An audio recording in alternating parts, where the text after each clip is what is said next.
Number 8, the last one on my list, and this one is probably going to touch a few nerves, and I apologize, but again, this is just my opinion.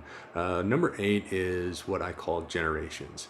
So, as we slowly start to see some of the older generation farmers and ranchers start to see themselves out, it's too much for them, or they just don't want to do it anymore.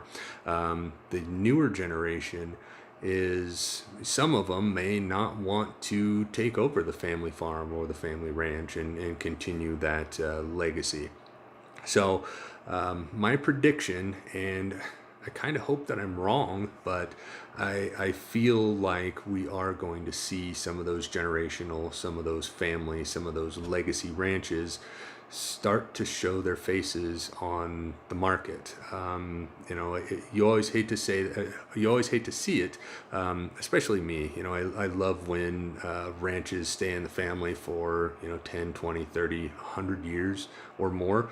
That's always exciting, especially when there's so much history tied to those ranches. But is it financially feasible for the newer generation to continue with the farm, with the ranch? You have some of these costs to run cattle, to hay, to keep up on fencing and the farm equipment and everything else. It can be a big burden, and some just don't want to take on that burden anymore, and for that reason, I don't blame them. So again, I know this is probably going to touch a few nerves, and I apologize, but it's something that does need to be talked about.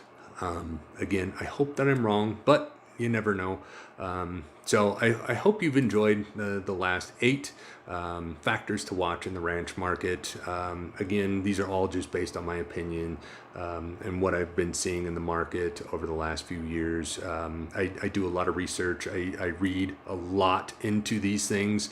I pay attention to not only the local market here for Casper, Natrona County, Converse County, Bighorns, those, but I'm also watching the Colorado market. I have a couple of agents down in Colorado that I really watch and see, what their numbers look like, and what they're seeing on their side. So, you take that into consideration with Wyoming, and you start to form an opinion, especially, since we're a non-disclosure state. It's kind of hard to, narrow down some of those numbers, because we can't share all that information. But I hope these 8 things are something that you're going to be paying attention to for 2024, and we'll see if my predictions are correct for 2024.